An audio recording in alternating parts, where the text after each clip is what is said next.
All right, what's going on, fam, out there? This is Tahir Johnson, and I'm back with another episode of the Cannabis Diversity Report. Today, I have my man David Hewitt in the building from Meadow. David, how's it going, man? Hello. Thanks for having me. Pleasure to I'm be glad. here. Yeah, man, I'm glad to connect with you in Cali early in the morning, man. I appreciate you taking the time to come out. I know you're like me. You said you have a little one there at home, man. So how's it been working with the little one during the quarantine? It's been challenging. I think for parents during this pandemic, there is definitely like a nod every time you see a parent. You're like you're going through it. It's also been really great to just be around, to have family.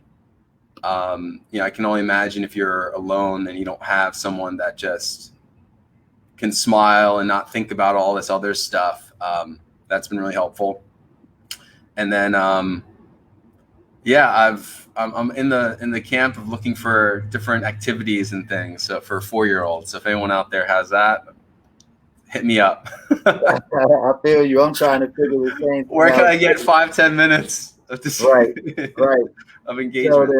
So to take it back to Meadow, Meadow builds a number of software solutions for California's cannabis industry. Tell us a little bit more about the company and what you guys do. Yeah. So we're based in San Francisco. We started here in 2014, and we've been building software kind of in lockstep with legalization. When we started in California, we were in this environment of Prop 215, amazing program that ran for over 2 decades because of Dennis Perone, Brownie Mary, and what was amazing about it, it was built off of compassion. So it was a collective model through donation process and was all medical. So our initial foray was really building out a way to get better delivery and more reliable, more high quality. We ended up working with a dispensary called Vapor Room. My first dispensary I ever visited in Lower Haight. Then they went straight to delivery, and we started building out a delivery app that allowed people to order basically right from Vapor Room to deliver to their door. It was pretty great.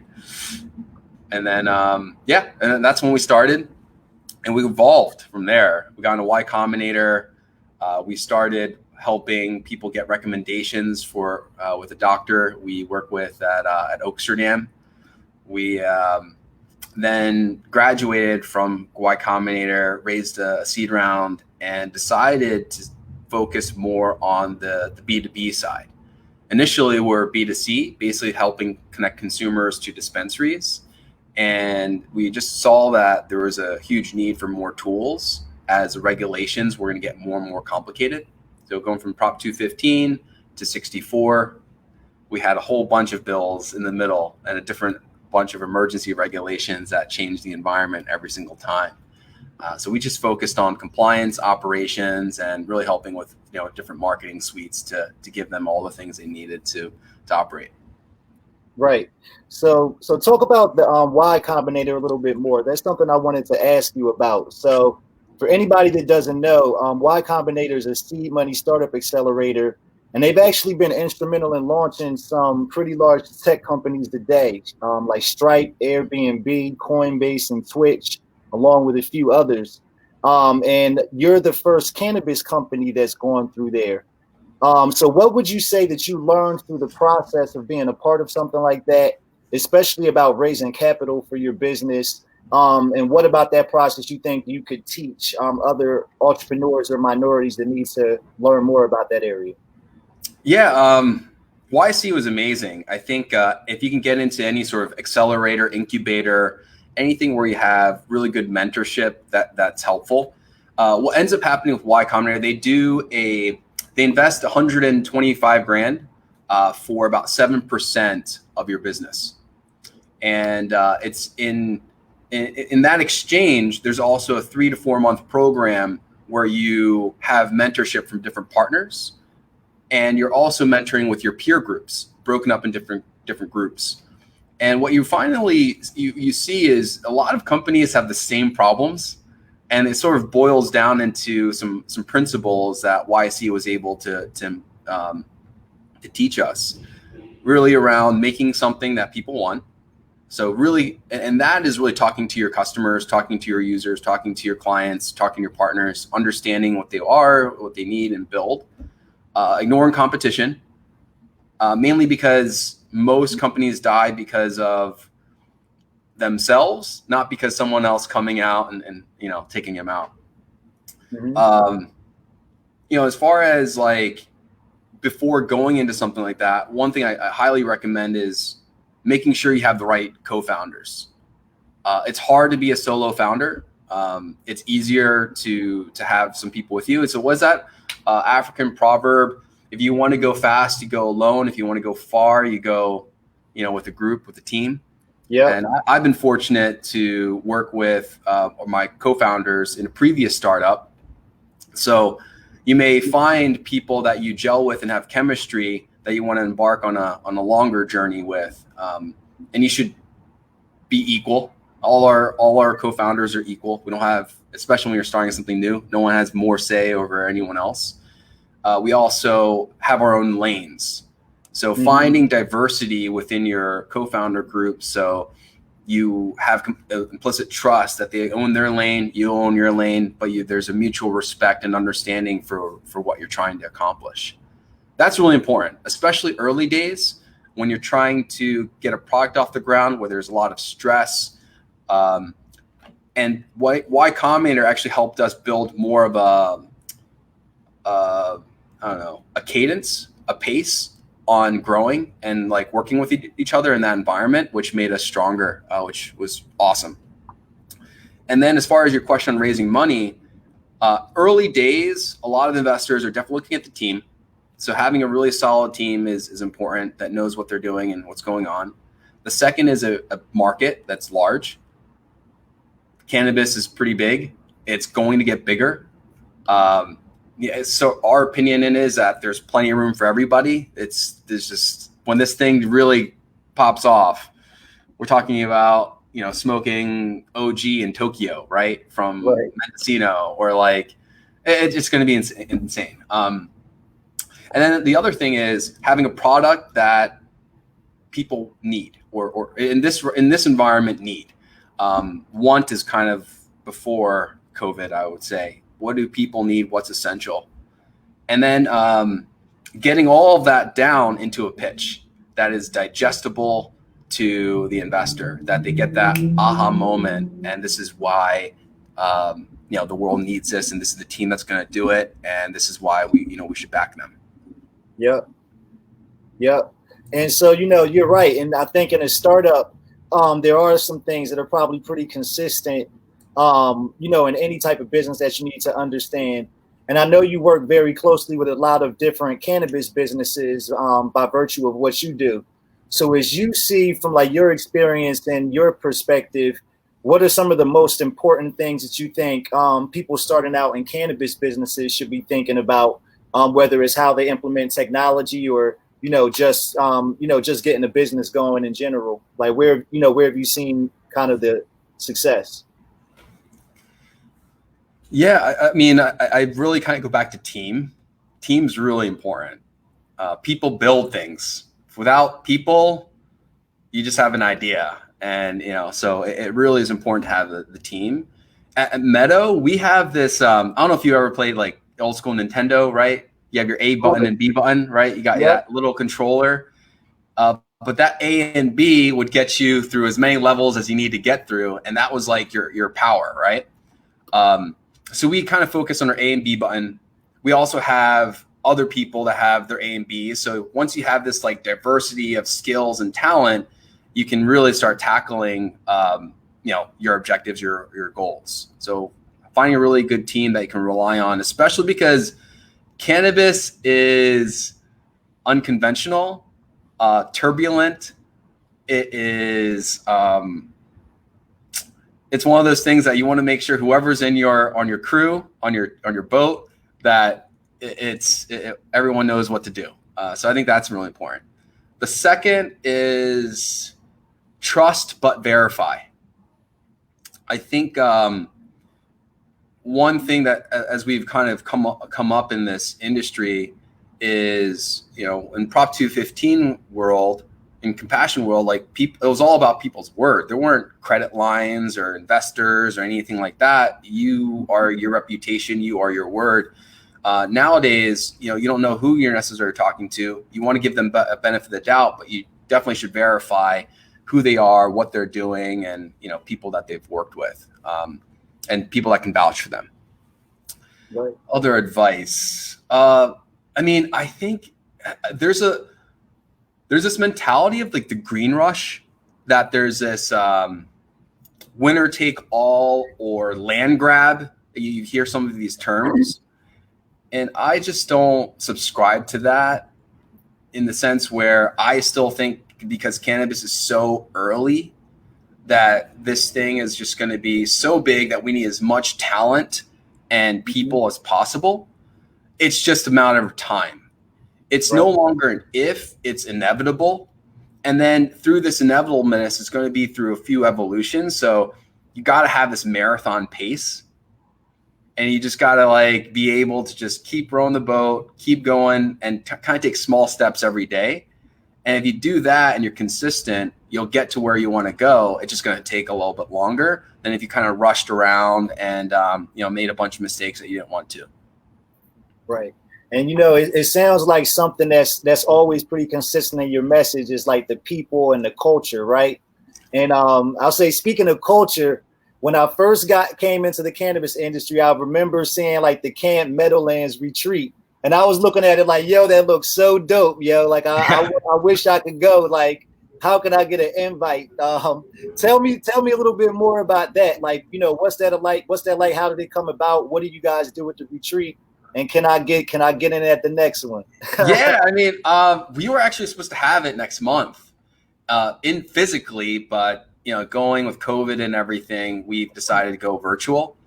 Okay. This would be our third one, but we do have a date locked in for next year. It's amazing, man. It's like, imagine all your favorite people in this industry in the Redwoods in Mendocino, in this huge campgrounds. It's like 200 acres.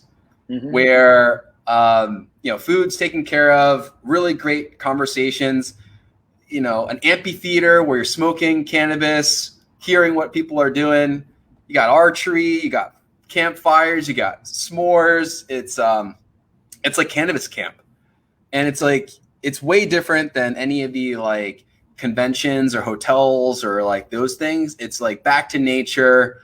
It's a little bit more do it yourself. You can bring your own tent. You can bring a van or a camp. It's cool, man. And what I love about it, it really helps people get alignment. It allows community to kind of see different perspective, get out from what they were doing, and then meet and see like a curated group of people that really care about this plant.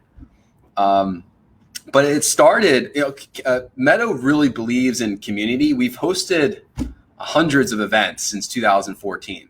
Whether it's getting together and having a talk or read through of the regulations, or having a barbecue or happy hour, or going to a festival, empowering some stuff there. Like we've done a lot, and Meadowlands came about through just we needed more space. The stuff that we were doing just like kind of got larger than what we could handle, and what was awesome about the location is Camp Navarro. Camp Navarro is in Mendocino. We had, the first time I went there was with Combinator in Camp YC. So the first time I got there, we were doing Meadow. I was like, yo, we're going to come back and we're going to do a cannabis event here. And he's like, okay, maybe, you know, keep me up in the loop. Because there aren't that many progressive venues that would allow cannabis and all this other stuff. So Dan from Camp Navarro was super key in believing in that vision and making it happen. That's super dope, man. And I think it's one of the things that I like to do here on this show is like really highlight diversity. And I think one of the things that was interesting that I read about you was that you worked at your family's Chinese food restaurant, the Golden Dragon. Yeah. What did that teach you about entrepreneurship, hard work, and then building generational wealth? Did you that you apply in like what you do today? Yeah. All right. So the Golden Dragon still is operating. It's in Plymouth Meeting, Conshohocken in Pennsylvania. My family's still there. If you go in right now, my mom is literally going to greet you. It's only takeout. It can't sit in anymore. So it's been there longer than I've been alive. So it's on year 38. That's good. So it's a family restaurant. So it's a bunch of my aunts are there. My grandmother is there. My dad is in the kitchen with my uncle and, being a chef. So definitely family run. We split the profits. We take, every hit together. It's been a journey, man. Our family immigrated from Vietnam in 78, 79, right around there. And we were sponsored from a church that brought us over. The family left Vietnam from the war and then came over, and after doing some odds and ends, decided to go in on this restaurant to create our own business. So kind of like that's the framing of sort of where my upbringing was, and we spent a lot of time in the restaurant. There's no babysitters. We just were in the restaurant. So you were learning how to work, right? When you were everything. Peeling, I remember peeling 12 blocks of shrimp, 40 pounders, just like boom, boom, boom, or making egg rolls or dumplings or takeout or waiting or cashier. I've run every single position. And then when we started getting into like middle school, high school, we started getting paid, which is nice. Mm-hmm. So it was interesting because now we were in control of our own finances. And if we wanted money, we would just go work at the restaurant to go get it. And then we'd buy our own things. So there was definitely this work ethic. And restaurant life is hard. It's 10 to 12-hour days, really no breaks throughout the week. And if you know Chinese restaurants, we don't take breaks. No, every straight business. every Chinese food.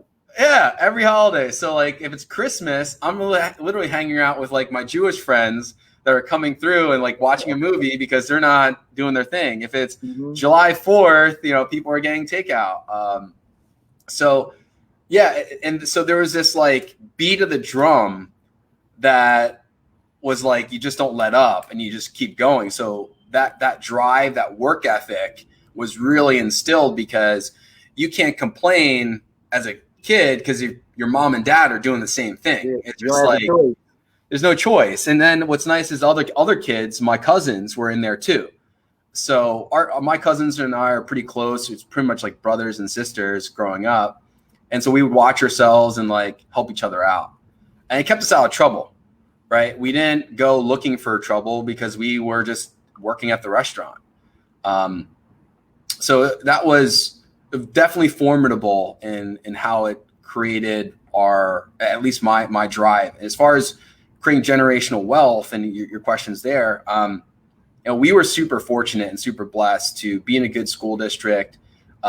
We worked a lot on our grades. I got into Penn State, got there on a bunch of scholarships.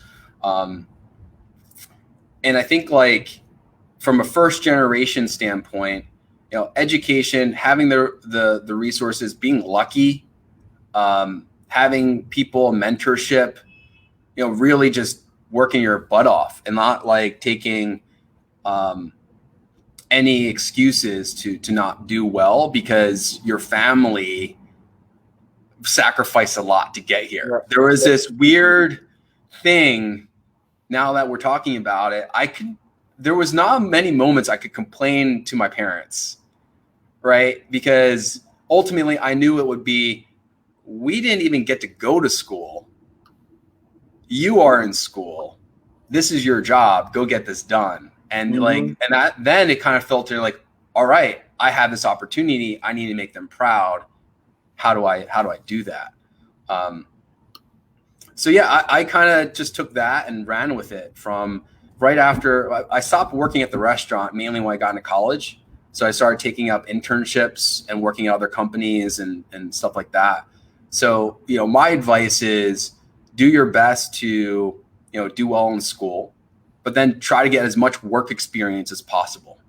Whether you're cutting people's lawns, whether you're like helping people organize their files at their home, or whatever you can do, because every single job you get builds this is another tool in your toolbox that you just keep putting in there.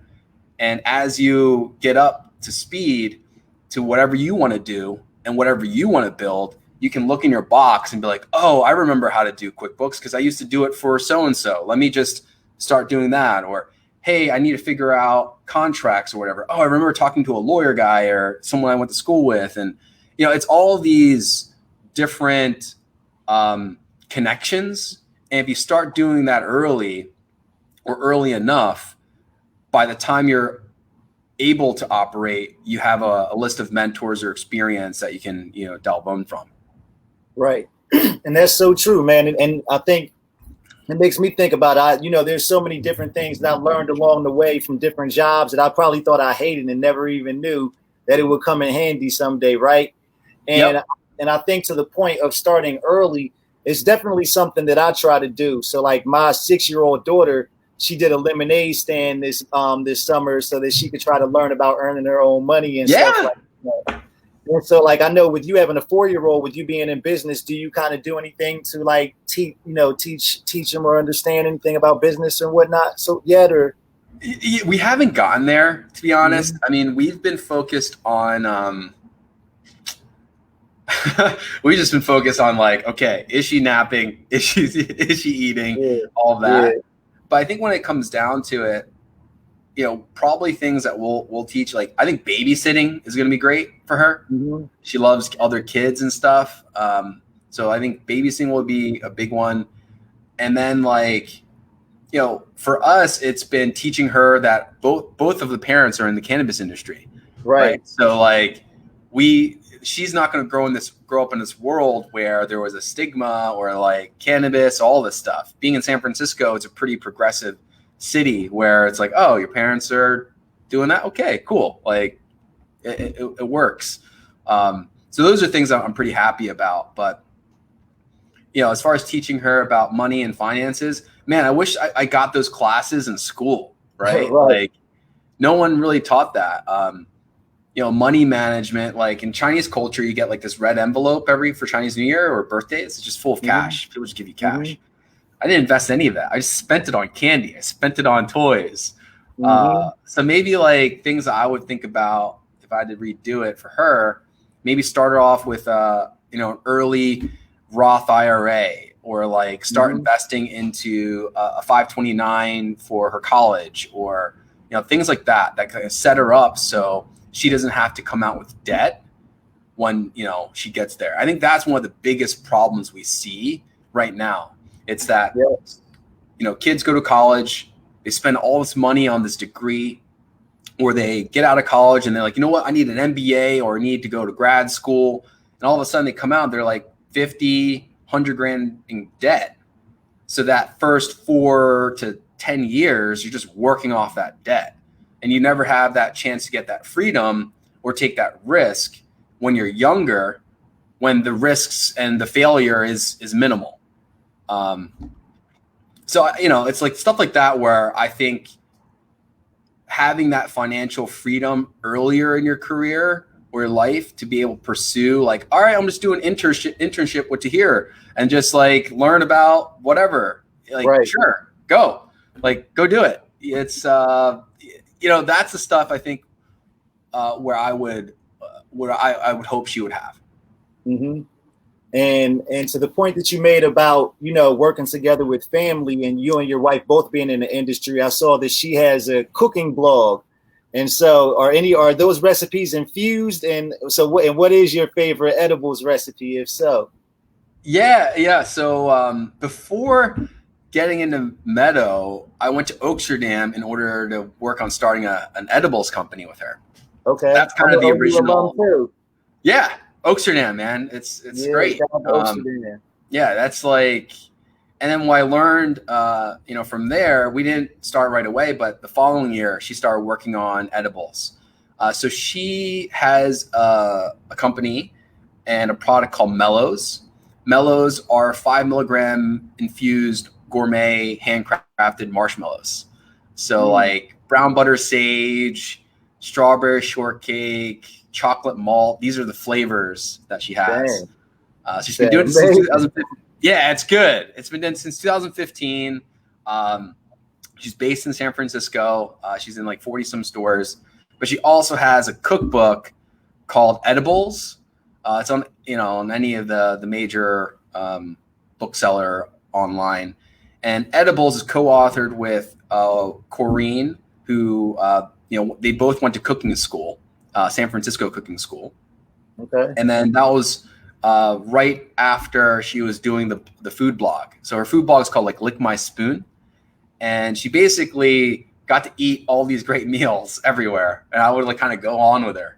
And then it just went from eating all these meals to like, I want to cook these meals more and replicate. So then I went to cooking school and then created this edibles company. And, here we are. So yeah, food's a big part of our lives. And edibles, the recipes in the book, my favorite is I like the green eggs and ham. That's pretty good. Yeah, that's good. The duck burgers are amazing. And the red beet hummus is great. So you can infuse all of those, and you can kind of like, add to your dosage amount that you can tolerate. Yeah. So these are like real recipes, real food. yeah, it's super real. And like different interactions and different groups. Okay. Yeah, I have to check it out. And to think about something a little bit more, where you said Chinese culture, but I know you mentioned your family's from Vietnam, and I know a lot of what I read when you look at cannabis, like historically, like when they look in the Chinese pharmacopoeia, that was some of the earliest like mentions of cannabis being used as medicine. Like traditionally, are there any things that like taught like herbal or natural remedies that, where that's always been like important to you, or was like cannabis something where, does the family look down on it? How do they perceive it? Do they recognize that, or is it more still like it's, you're in the cannabis industry? Yeah, I mean, I've been smoking since high school. My parents didn't know for a while. And then when I told them I was going into cannabis, they were originally pretty like, just, you sure? I think I've built enough credibility with my work and what I've done, where they, trust my judgment. But they're also like, you sure about this? And then I started talking about Chinese medicine, and I bridged the gap there.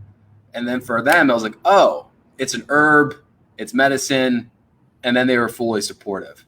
I mean, things about us growing up, bone broths, different soups, and like stewed medicines were part of our culture. A lot around, healing yourself through food and herbs, not necessarily taking pharmaceuticals. A lot of that. So, especially for me, when I started doing more cannabis, it just made a lot more sense, because I, in another job, was in a health space that was primarily motivated by pharma culture. So a lot of different medicines and pills and things and treatments, and that juxtaposed to my upbringing. And then kind of coming into cannabis, it gave me this perspective of, okay, people are just trying to get healing. They're trying to get well. This is a plant. This is a way for us to heal and, and move forward. So it's, Chinese herbal medicine is there. Cannabis has been used for thousands of years everywhere. I think they just found it at some like archaeological dig that was like, right. There's evidence everywhere. I think it was like hemp or something like that from like 10,000 years ago. Crazy like that. Yeah, it's crazy. I mean, that makes total sense to me. I'm just like, I want to. If it's there, it's natural. It's just like it's way more potent now. Right, I agree. And with you being there in California, are you doing anything specific to kind of support minority-owned business owners or anything like that through Meadow or anything like that? Yeah. I mean, it's early. We care a lot about diversity. I mean, there's a very strong culture at Meadow around this concept. We stand on the shoulders of giants. That this opportunity that we have in front of us is built on people in previous generations. And unfortunately, a lot of that,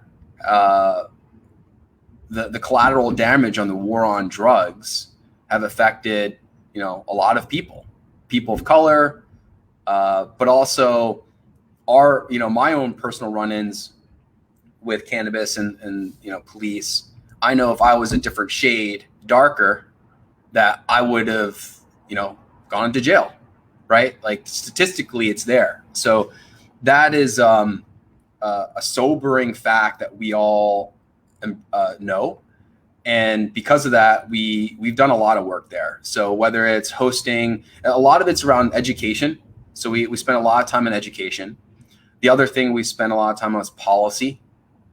And then another thing we do is try to help local and state figure out how to support these businesses besides just a license, right? It's what we're seeing in the cannabis industry. The best of the best are still not making it, right? Mm-hmm. This is a unforgiving industry if you just don't get all the things aligned right. Business in general is an unforgiving industry, right? You can have, 3 years in, over 50-60% of businesses fail, something like that, some crazy stat. So we think a lot about, so what we've done is over the years, a lot of education. So hosting our own workshops. We have discounted pricing for equity operators. We have, Meadowlands, we gave out scholarships for people of color. So like, and equity operators. So Meadowlands was really different from a lot of other conferences where we had way more color across the spectrum than traditional conferences, which are like $800 price tickets to get in. Yeah. You know what I mean? It just, we made it accessible. Things that we're focused on this year, we're actually working with more nonprofits that have resources within the communities. Like we're really trying to not just focus on the entrepreneur, but focus on the community itself. Because ideally what should happen is an equity operator gets a license, they operate, and that money gets turned over within local community. It doesn't get siphoned out to some Canadian pubco, right? It is, hey, you're a local business owner, you hire local people, you're buying from local groups. That money is getting fed into, the pizza shop down there or the packaging company down there. Like, how do we really build a local economy around it? And that's like educating, other communities. And so working with nonprofits on that. Just finished a few workshops there. And then other stuff for me that I work on separately with that happened this year is a group with Y Combinator founders called ACE. It's Allies Creating Equity. So one of the things I'm realizing, and you may see this too, a lot of the disparity and inequality that we're witnessing right now and the uprising and all that, a lot of it has come from the war on drugs. Absolutely. And all these nonprofits and all these things that have been staged up, all these resources are supporting something that generations or decades ago that have been pervasive have now caught up to where we are now. So what we're trying to do is help people heal any sort of, we believe that racism, all this stuff could be healed. It's stuff that you're not born with. You just kind of got indoctrinated or you learn from something.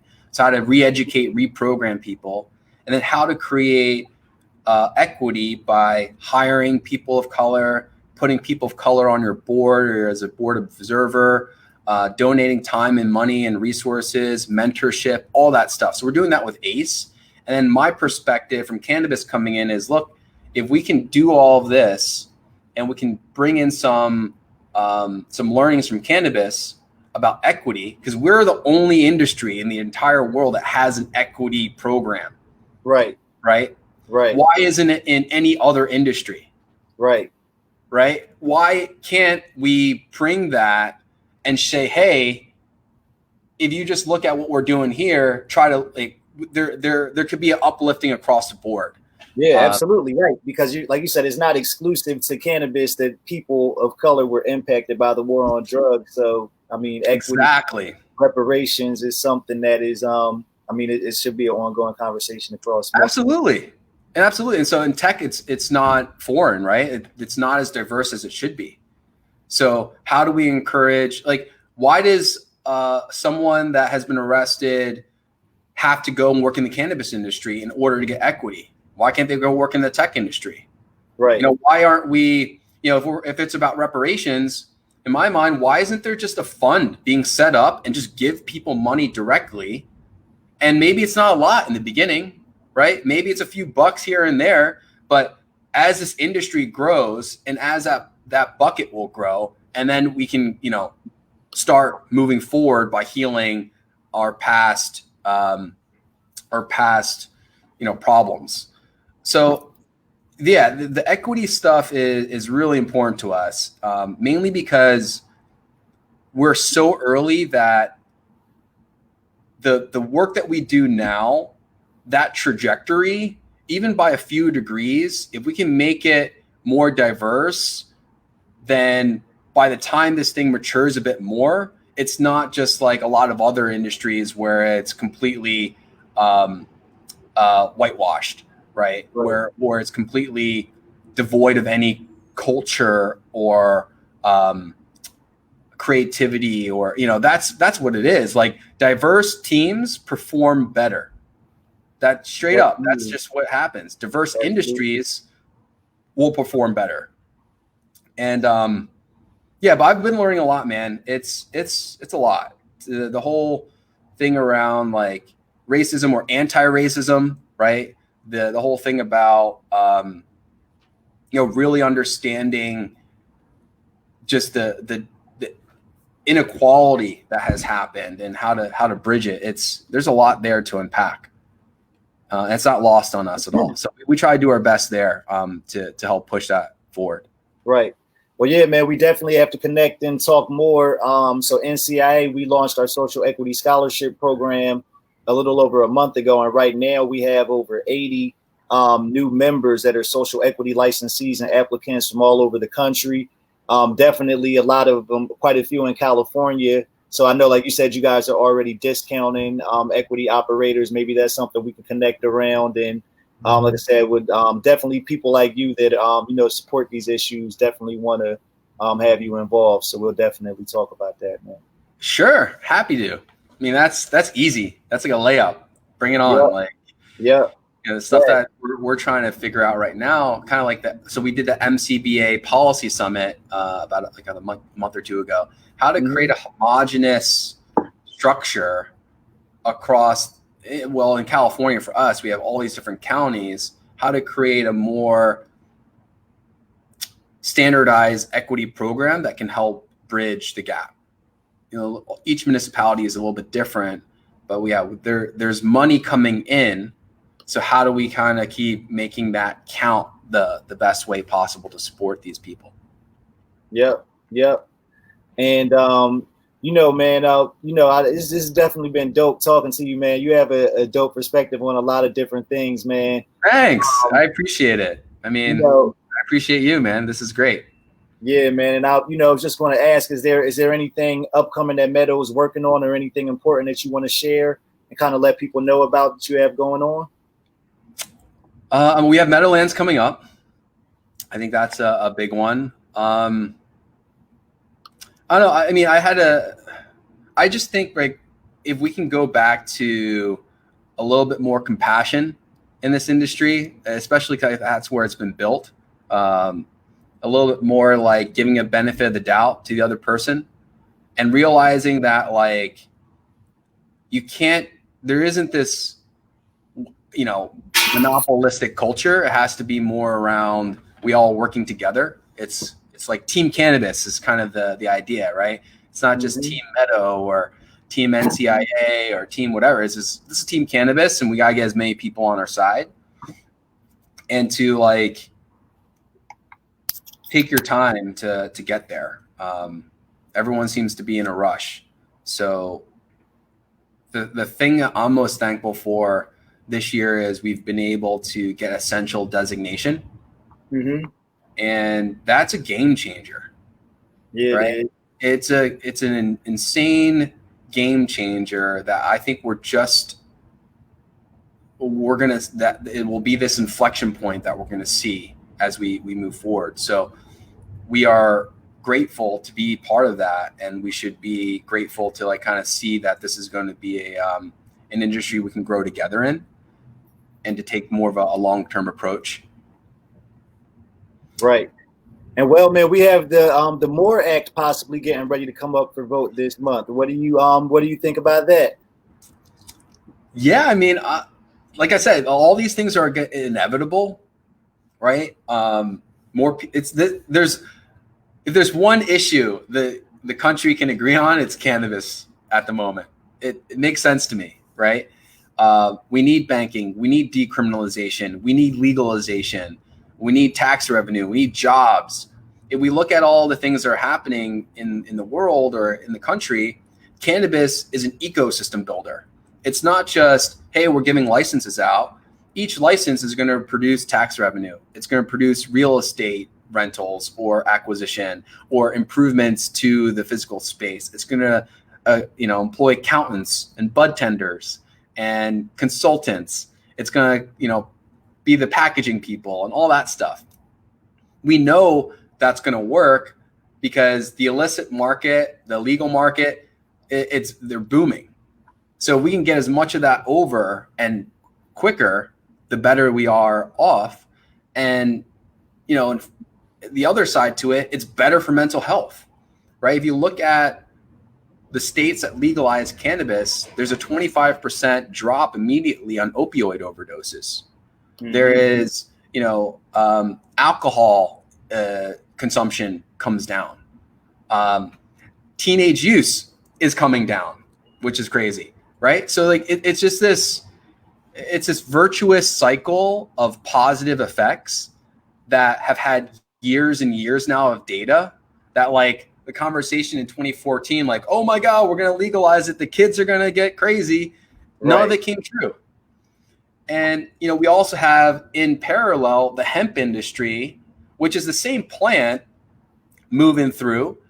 And I think we're going to see a lot of things happen with different cannabinoids and the raw material being used for different hardware or plastics replacement. So I'm super stoked around what's going to come because it just helps the industry kind of take off these weights or these shackles, right? Where you have banking, you have a real bank account, you can do credit cards, you can do, all this stuff, and maybe 280E could go away.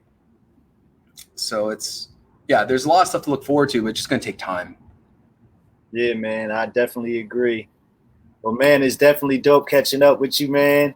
Looking forward to staying in touch and talking and following and the getting for the Meadow camp next year. Try to make my tally for that.